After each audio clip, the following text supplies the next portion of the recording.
बिस्मिल्लाहिर्रहमानिर्रहीम। अस्सलाम वालेकुम dear students, welcome to Multi Leads Academy. Dear students, आज ही हमारा नर्वस कोऑर्डिनेशन का तीसरा लेक्चर है। इससे पहले हमारा पहला लेक्चर था इंट्रोडक्शन और steps involve in nervous coordination, और उसके अलावा दूसरा जो लेक्चर था वो था न्यूरॉन अपना रिसेप्टर्स एज ट्रांसड्यूसर्स और इफेक्टर्स के हवाले से।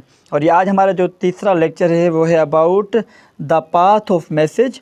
जो पैगाम जाते हैं सेंट्रल नर्वस की सिस्टम की तरफ, तो वो किस तरह जाते हैं। अच्छा, the path of message transmitted to the CNS. अब सीएनएस में हम बात करें तो पहले सीएनएस होता क्या है देखें स्टूडेंट्स। डिटेल में तो आगे पढ़ेंगे, लेकिन यहाँ पर अब थोड़ा समझने की। और ये आपको क्या नज़र आ रहा है कि ये एक बंदा है। ओके, अब इसके अंदर क्या क्या है देखें। आपको दो चीज़ें नज़र आ रही हैं, एक तो ब्रेन है इसके अंदर और दूसरा है स्पाइनल कोड।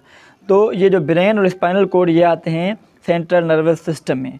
अब देखें, आपको इस चैप्टर में पता चलेगा डियर स्टूडेंट्स के किस तरह से जो अपना सेंसरी इंफॉर्मेशन जो है वो ब्रेन तक जाती है, और फिर किस तरह ब्रेन से अब हुक्म दिया जाता है कि ज़रिए अफेक्टर को कि आप ये एक फंक्शन परफॉर्म करो। ओके डियर स्टूडेंट, तो अब आगे बढ़ते हैं।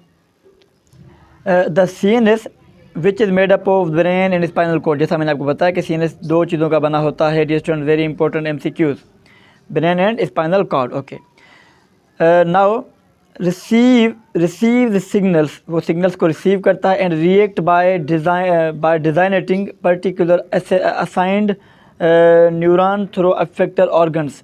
जी स्टूडेंट, वो क्या करता है कि आपका जो सेंट्रल नर्वस सिस्टम है वो किसी भी पैगाम को रिसीव करता है, उसके बाद उसको इंटीग्रेशन होती है यकजा करके, फिर उसको प्रोसेस करके फिर एक अफेक्टर को एक मोटर न्यूरॉन के ज़रिए कोई मैसेज देता है कि आप ये फंक्शन परफॉर्म करें, इस तरह आप रिस्पॉन्स दें। ओके, जो अफेक्टर ऑर्गन्स में आपके मसल्स ग्लैंड्स दोनों आ जाते हैं। आगे बढ़ते हैं। अब देखिए यहाँ पर क्या, central nervous system, brain and spinal cord. अच्छा, ये जो डियर स्टूडेंट एक बात आपने याद रखनी है कि हमारे जो जिस्म से जो सेंट्रल नर्वस सिस्टम का जो राब्ता होता है वो होता है पेरिफेरल नर्वस सिस्टम के ज़रिए। पेरिफेरल नर्व्स सिस्टम क्या होता है, मैं आपको यहाँ पर समझाने की कोशिश करता हूँ। देखें स्टूडेंट्स, ये एक बंदा है, ठीक है। अब ये इसके बाजू हैं और ये इसके पैर हैं। ओके, नाउ आपको पता है स्टूडेंट के ब्रेन तो इस जगह होता है और स्पाइनल कोड बीच में, लेकिन इस हाथ तक इस ब्रेन और स्पाइनल कोड का कनेक्शन किस तरह होगा, वो होगा पेरिफेरल नर्वस सिस्टम के ज़रिए। इस तरह से ये जो नर्व्स होती हैं ये पेरिफेरल नर्वस सिस्टम में आती हैं। अब ये डिटेल में तो हम आगे पढ़ते हैं, फ़िलहाल सिर्फ हम ये समझने की कोशिश करते हैं कि किस तरह सेंसरी इन्फॉर्मेशन ब्रेन तक जाती है और फिर ब्रेन किस तरह अपना आउटपुट देकर किसी इफेक्टर से रिस्पॉन्स करवाता है। तो आगे बढ़ते हैं स्टूडेंट्स, यहाँ पर कुछ लिखी हुई हैं पॉइंट्स, उनको भी देख लेते हैं। Okay, wait students.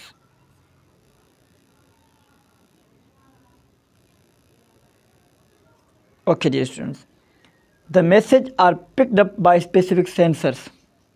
इससे पहले हम पढ़ चुके हैं डियर स्टूडेंट सेंसर्स क्या होते हैं, कि आपका कोई भी ऑर्गन हो सकता है, या आपकी नर्व एंडिंग्स हो सकती हैं, कोई पार्ट ऑफ ऑर्गन हो सकता है, वो सेंसर, जैसे आँख हो गई हमारी सेंसर्स हैं, ये हमारे एयर कान सेंसर्स हैं। Which could be the sensory neurons. अब यहाँ पर बता रहे हैं कि वो क्या हो सकते हैं, sensory neurons, nerve endings in an organ or another type of cell that signal the sensory neuron, या किसी और किस्म का सेल भी सेंसरी न्यूरॉन का सिग्नल्स देता है।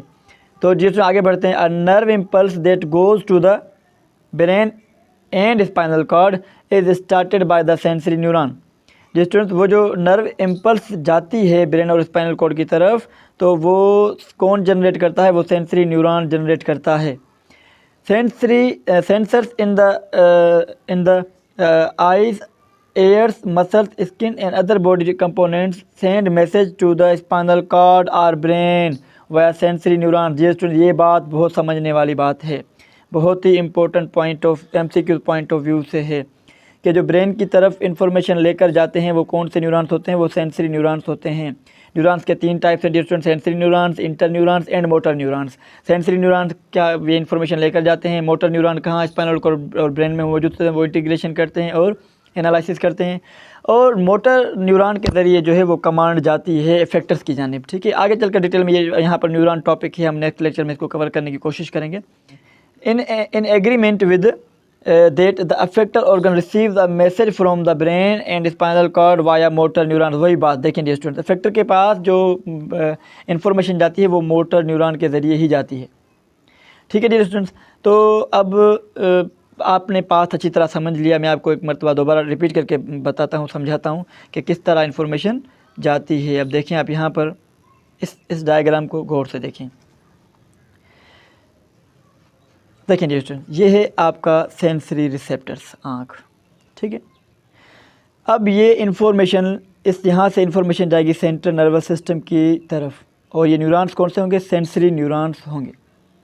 फिर इन्फॉर्मेशन आई कहाँ पर? ब्रेन और स्पाइनल कॉर्ड की तरफ। ठीक है डियर स्टूडेंट्स, अब यहाँ पर ब्रेन और स्पाइनल कॉर्ड में कौन से न्यूरॉन्स होंगे? मैं IN लिख देता हूँ, इंटर न्यूरॉन्स।